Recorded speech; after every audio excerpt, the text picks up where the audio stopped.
Assalamualaikum dan salam Saudaraku sayang, bersama saya Al-Fairis Jemurin. Tumpuan berita, Suruhanjaya Pilihan Raya Malaysia SPR akan mengadakan mesyuarat khas bagi membincangkan dan menentukan tarikh-tarikh penting Pilihan Raya Umum ke-15 PRU15 pada satu tarikh yang akan dimaklumkan kelak. Menurut kenyataan media SPR pada Isnin, tarikh itu nanti turut mengambil kira pelaksanaan Pilihan Raya Kecil Dewan Undangan Negeri DUN N66 Bugaya Sabah. Dalam pada itu, SPR memaklumkan permohonan undi pos dalam dan luar negara bagi PRU15 kini telah dibuka. Manakala tarikh tutup permohonan akan dimaklumkan selepas SPR bermesyuarat bagi menentukan tarikh-tarikh pilihan raya. Kenyataan media sama turut memaklumkan untuk permohonan undi pos bagi kategori 1A petugas pilihan raya, ahli pegawai SPR, anggota polis, anggota tentera dan petugas media hendaklah memohon secara manual menggunakan borang 1A yang dimuat turun dari portal rasmi SPR di www.spr.gov.my dan dihantar ke pejabat pegawai pengurus bahagian pilihan raya berkenaan. Manakala bagi kategori 1B warga negara Malaysia yang berada di luar negara dan 1C agensi dan organisasi pula, permohonan hendaklah dikemukakan secara dalam talian melalui portal berikut.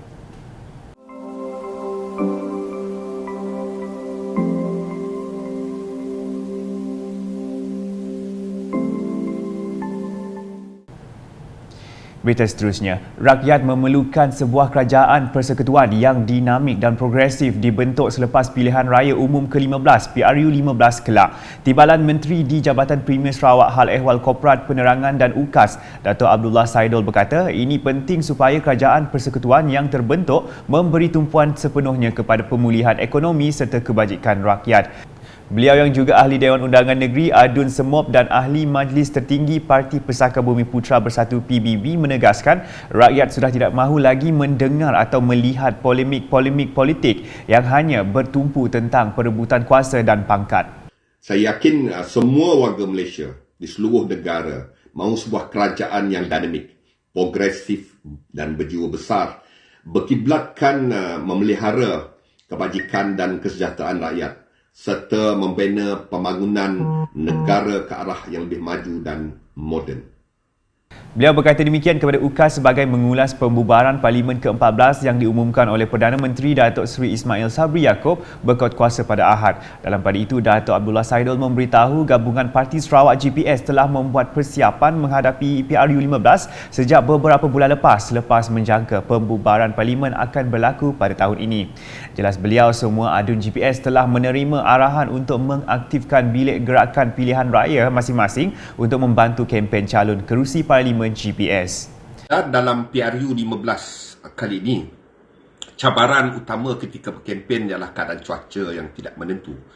Tetapi dalam kita membuat persediaan, kita telah mengambil langkah-langkah yang tertentu untuk supaya kempen kali ini dapat tidak menyusahkan rakyat dan di mana calon dapat berjumpa secara melalui aktiviti mikro untuk berjumpa dan membuat penerangan kepada rakyat. Dan ketika hari mengundi nanti juga langkah-langkah berjaga-jaga, langkah-langkah yang lebih aktif untuk memastikan lebih ramai pengundi-pengundi daftar dapat keluar mengundi dalam keadaan selesa, persediaan dari segi logistik dan sebagainya.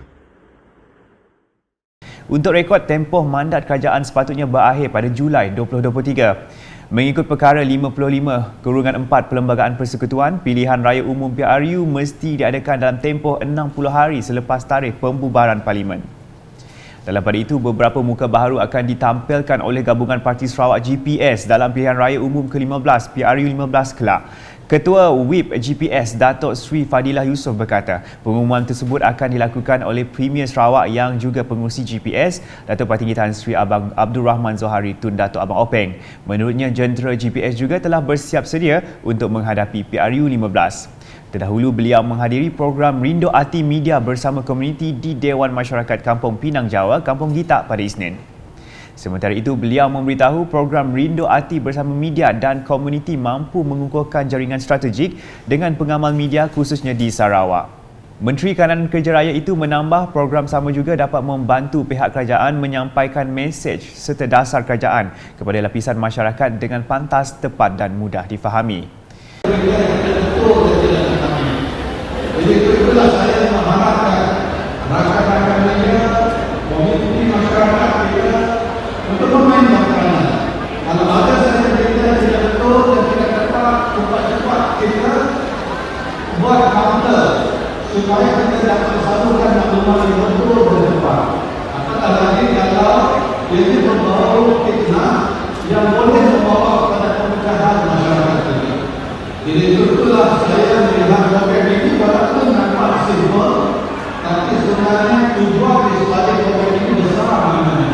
Yaitu untuk menyatukan rakyat kita, mengumpulkan rakyat kita di samping juga berfungsi maklumat dan seterusnya merapatkan program-program yang boleh membawa dan merapatkan hubungan di kalangan masyarakat kita. Program itu melibatkan lebih kurang 60 orang pengamal media dan 29 agensi media berdaftar dan rakan strategik Jabatan Penerangan Sarawak JAPEN.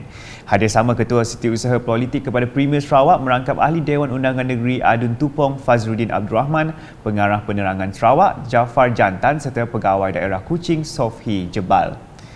Laporan seterusnya, sebanyak 9 rumah panjang membabitkan 149 pintu yang terjejas akibat banjir di Sibu menerima bantuan daripada Ahli Dewan Undangan Negeri Adun Bukit Asih, Joseph Cheng Jin E.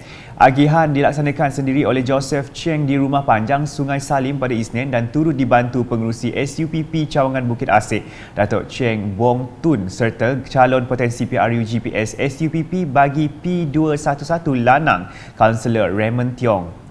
Senarai rumah panjang yang terbabit adalah Rumah Joseph, Rumah Mary, Rumah Ngipa, Rumah Kiding, Rumah Matan, Rumah Mahathir, Rumah Lucy Sagai dan Rumah Dempi. Difahamkan faktor air pasang tinggi dan limpahan air dari Ulu Rajang telah menyebabkan beberapa kawasan rendah di Sibu dinaiki air. Jalan masuk ke rumah panjang tidak dapat dilalui setakat ini dan rumah masih selamat untuk didiami memandangkan banjir hanya menjejaskan kawasan hadapan rumah panjang. Bagaimanapun, semua kawasan masih terkawal dan pihak berkuasa serta Jawatankuasa Bencana Bahagian Sibu sentiasa mengemaskini keadaan banjir dari masa ke semasa. Di Samarahan pula, sambutan Hari Sukan Negara 2022 peringkat bahagian telah diadakan di Dataran Pekan Asajaya dan berjalan dengan lancar. Ahli Parlimen Kota Samarahan Datuk Rubiah Wang telah hadir merasmikan program tersebut pada Isnin. Semasa berucap, Datuk Rubiah Wang berkata program tersebut telah meletakkan aktiviti sukan dan riadah sebagai satu medium bagi menerapkan gaya hidup aktif dan cergas sepanjang hayat dalam kalangan keluarga Malaysia seperti yang dihasratkan dalam Dasar Sukan Negara. Katanya terdapat banyak aktiviti yang telah dirancang dan dapat dilihat pelibatan seluruh masyarakat Samarahan pada pelbagai peringkat umur dan bangsa turut sama menyertainya. Jelas beliau ia selaras dengan aspirasi negara untuk menjadikan Malaysia sebuah negara bersukan dan merupakan agenda nasional yang mesti diteruskan saban tahun.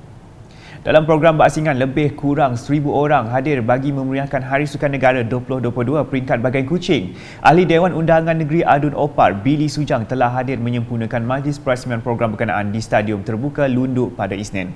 Semasa berucap, Billy Sujang menekankan akan kepentingan bersukan bagi mewujudkan masyarakat yang bukan sahaja cergas dan aktif, malahan memberikan kesihatan yang baik kepada pengamal aktiviti kesukanan. Katanya beliau amat menggalakkan agar generasi-generasi muda untuk aktif bersukan bagi meningkatkan pembangunan sukan di dalam negeri dan juga negara. Antara pengisian aktiviti yang diadakan seperti pertandingan street soccer, pertandingan memanah, persembahan seni, mempertahankan diri, taekwondo dan senam aerobik. Sekian edisi tengah hari bersama saya Al-Faris Jemurin. Berita lebih lanjut boleh didapati di semua platform media sosial UKAS termasuk portal ukas.sarawak.gov.my dan UKAS channel di YouTube. #Menyebar Fakta. Salam UKAS.